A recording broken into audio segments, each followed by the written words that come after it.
আলুবাবু, বনফুল। সবাই তাকে আলুবাবু বলতো, কিন্তু তার আসল নাম আলু। চেহারা অবশ্য নামের উপযুক্ত নয়।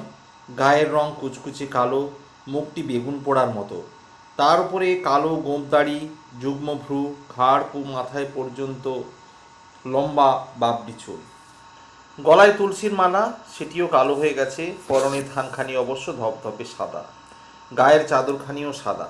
আলুথালু জামা গায়ে দিতেন না, জুতোও পরতেন না। একদিন সকালে আমার বৈঠকখানে ঢুকে নমস্কার করে কাঁচু কাঁচু হয়ে দাঁড়িয়ে রইলেন। সেই দিনই প্রথম দেখলাম তাকে। কী চাই আপনার? অনুগ্রহ করে একটু সাহায্য করবেন আমাকে। সাহায্য প্রার্থী অনেক আসে, অধিকাংশ লোকই টাকা চায়। ভাবলাম ইনিও বোধহয় সেই দলের। মনে মনে একটু বিরক্ত হলাম, কিন্তু মুখ ফুটে বিরক্তি প্রকাশ করতে পারলাম না। বরং বললাম, অসম্ভব না হলে নিশ্চয়ই করব। বলুন কি করতে হবে। তার বাঁ হাতে একটি ছোট থলি ছিল।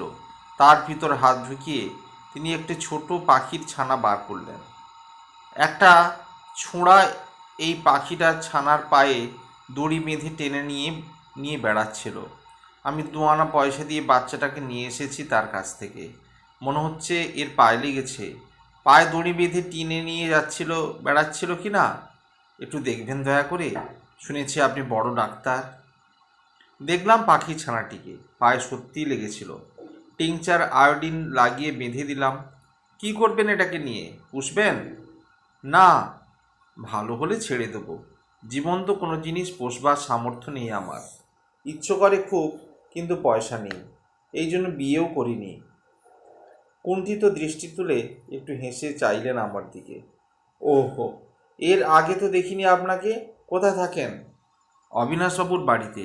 দিন 7 হলো এসেছি। আর একবার কুণ্ঠিত দৃষ্টি তুলে যাইলেন। অবিনাশবাবু এখানকার নামজাদা উকিল একজন। অবিনাশবাবুদের সঙ্গে আত্মীয়তা আছে বুঝি? না, তেমন কিছু নয়। আমার এক দুঃসম্পর্কের ভগিনীর বন্ধুর শ্বশুরানী উনি। আসলে খুব লোক ভালো, তাই দয়া করে থাকতে দিয়েছেন। আলোবাবু পাখির ছানাটি নিয়ে চলে গেলেন। দিন কতক পরে অবিনাশবাবুর বাড়ি যেতে হয়েছিল। সেখানে আলাবাবুর সঙ্গে আবার দেখা হয়ে গেল। দেখলাম তিনি একটি দিশি কুকুরের বাচ্চার পরিচর্যায় নিযুক্ত রয়েছেন। আমাকে দেখি এক মুখ হেসে বললেন, বিনুবাবুর কুকুর এটি। কুকুর পোষার শখ আছে, কিন্তু সেবা করতে জানেন না। দুটো চোখে এতক্ষণ পিচুরি ভর্তি ছিল, তুলো ভিজিয়ে পরিষ্কার করলুম। আর কুকুরকে সারাক্ষণ বেঁধে রাখলে কি চলে? ওদের সঙ্গে খেলা করতে হয়। কুকুরটার দিকে চেয়ে তার মুখের সামনে টুসকি দিতে লাগলেন। ল্যাজ নেড়ে খেলা করতে লাগলো কুকুরটা। বিনু অবিনাশের ছেলে, বয়স 10 বছর। অবিনাশবাবুর সঙ্গে দেখা হলো একটু পরে। বললাম, আপনার এই আলোবাবু লোকটি একটু অদ্ভুত ধরনের মনে হচ্ছে। হ্যাঁ, অদ্ভুতই। স্নেহের কাঙাল বেচারা, গরিবও খুব। আপনার সঙ্গে আলাপ হয়েছে নাকি? বলে, হ্যাঁ, এক পাখি পেশেন্ট নিয়ে গিয়েছিলেন আমার কাছে। দেখবেন তো যদি ওর চাকরি বাকরি একটা জুটিয়ে দিতে পারেন কোথাও।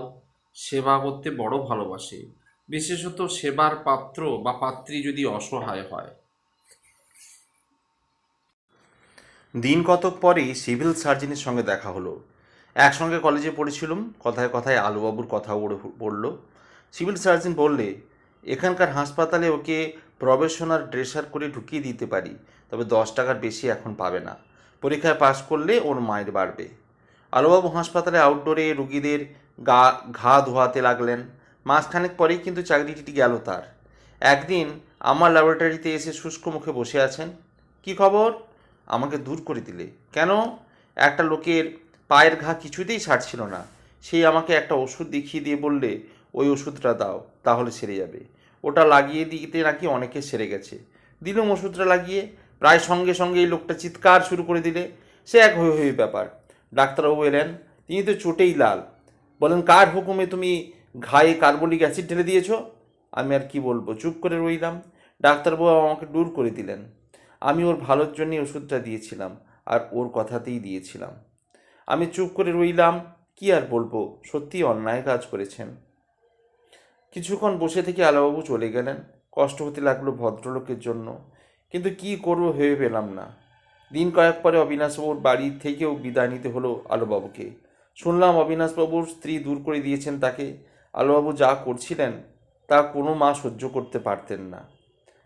তিনি এক বগলে কুকুরের বাচ্চাটা এবং আর এক বগলে অবিনাশবাবুর শিশুপুত্র তিনুকে নিয়ে একবার কুকুরটার মুখে আর সঙ্গে সঙ্গে তিনুর মুখে চুমু খাচ্ছিলেন। অবশেষে আমি আশ্রয় দিলাম আলোবাবুকে। একদিন সন্ধ্যের পর এসে দেখলাম তিনি একটা শোলার হ্যাট বাজিয়ে গুনগুন করে গান গাইছেন। আপনি গান বাজনা জানেন নাকি? কুণ্ঠিত মুখে উঠে দাঁড়ালেন তিনি। এককালে ডুগরি তবলা বাজাতে পারতাম, দৈন্যের দায়ে সব বেচে দিতে হয়েছে। এখন হ্যাট বাজাই। বলা বাহুল্য, খুব কৌতুক অনুভব করলাম। হ্যাট পেলেন কোত্থেকে? অনেক আগে স্যুটও পরতাম, সব গেছে, ওই হ্যাটটি আছে কেবল। আলোবাবুর আরও পরিচয় পেলাম দিন কয়েক পর। একদিন দেখি তিনি ছুটতে ছুটতে আসছেন। কি হলো, ছুটছেন কেন? 10টা বেজে গেছে, আমার ঘড়িতে দম দেওয়া হয়নি এখনো। গ্রামবাবুর গাইটার বাচ্চা হয়েছে শুনে দেখতে গিয়েছিলাম। হঠাৎ শুনতে পেলাম তার বৈঠকখানার ঘড়িতে ঢং ঢং করে 10টা বেজে গেল। তখনই ছুটলাম। আমার ঘড়িতে ঠিক 10টার সময় দম দিই। আমাদের যেমন খাবার, ঘড়ির তেমনি দম। বেচারির খেতে দেরি হয়ে গেল আজকে। তাড়াতাড়ি ঢুকে পড়লাম নিজের ঘরে। আমি একটু অবাক হয়ে গেলাম। আলোবাবুর যে ঘড়ি আছে তা জানতাম না। তার পিছু পিছু গিয়ে এসে একটু আড়াল থেকে দেখতে লাগলাম। দেখলাম ঘরে ঢুকেই তিনি নিজের ভাঙা তরঙ্গটা খুললেন। তার ভেতর থেকে বার করলেন একটি ছোট টিনের বাক্স। বাক্সের ভেতর থেকে একটি ন্যাকড়ায় ছোট পুঁটুলির মতন কি বের করলেন। ন্যাকড়াটি খুলতেই লাল রঙের শালুর পুঁটুলি বেরিয়ে পড়ল। সেটি খুললেন। বেরোলো রেশমি ন্যাকড়ার পুঁটুলি। সেটি খুলতেই বের হলো খানিকটা তুলো। তারপর ছোট্ট ঘড়িটি। 3 পুরু কাপড় ঢাকা ঘড়িটিতে আঙুলের মতো রাখতেন তিনি সযত্নে। ঘড়িটি বার করে চাপটালি খেয়ে বসলেন। তারপর চোখ বুজে ধীরে ধীরে দম দিতে লাগলেন। মনে হলো যেন পুজো করছেন। অবিনাশবাবুর কথাটা মনে পড়ল। স্নেহের কাঙাল বেচারা, জীবনে কিন্তু ভালোবাসার সুযোগ পাচ্ছেন না কোথাও। সব স্নেহতায় উজাড় করে দিয়ে দিয়েছেন বোধহয় ঘড়িটির ওপর। একদিন ল্যাবরেটরি থেকে ফিরে দেখি আলোবাবু হ্যাট বাজিয়ে তারস্বরে গান গাইছেন। 2টো লাইনই বারবার গাইছেন। আমায় ওরা সইল না কেউ, আমার কাছে রইল না কেউ। আমি খানিকক্ষণ দাঁড়িয়ে রইলাম অবাক হয়ে। এমন গলা ছেড়ে গান গাইতে শুনিনি কখনো তাকে। দাঁড়িয়ে থাকতে দেখে থেমে গেলেন তিনি। আজ এত জোরে গাইছেন যে? অমনি। তারপর আমার দিকে চেয়ে কুণ্ঠিত হাসি হেসে বললেন, আমার ঘড়িটা চুরি হয়ে গেছে।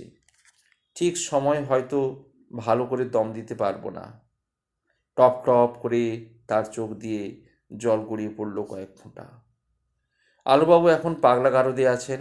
সমাজের সঙ্গে নিজেকে খাপ খাওয়াতে পারলেন না কিছুতেই। বনফুলের রচনা, সাহিত্যিক বলাইচাঁদ মুখোপাধ্যায়ের ছদ্মনাম বনফুল। জন্ম বিহারের পূর্ণিয়া জেলার মণিহারিতে। সাহেবগঞ্জ হাই স্কুলে পড়ার সময় 1915 সালে প্রথম লেখা কবিতা মালঞ্চ পত্রিকায় প্রকাশিত হয়। তারপর প্রবাসী ভারতী পত্রিকায় বনফুল ছদ্মনামে কবিতা লেখেন। পাটনা মেডিকেল কলেজে থেকে তিনি ডাক্তারি পাশ করেন। তার লেখা প্রথম উপন্যাস তৃণখণ্ড। বাংলা সাহিত্যে ক্ষুদ্রতম ছোট গল্পেরও জনক তিনি। ছোট গল্প, নাটক, উপন্যাস সব শাখাতেই তিনি সমান দক্ষ। তার লেখা উল্লেখযোগ্য গ্রন্থ স্থাবর জঙ্গম, মন্ত্রমুগ্ধ, হাটে-বাজারে, শ্রী মধুসূদন, বিদ্যাসাগর প্রভৃতি। আত্মজীবনীমূলক গ্রন্থ পশ্চাৎপট রবীন্দ্র পুরস্কারে সম্মানিত। কলিকাতা বিশ্ববিদ্যালয়ের জগত্তারিণী পদক আর ভাগলপুর ও যাদবপুর বিশ্ববিদ্যালয় থেকে ডিলিট উপাধি লাভ করেন এই চিকিৎসক সাহিত্যিক বনফুল বলাইচাঁদ মুখোপাধ্যায়। ধন্যবাদ।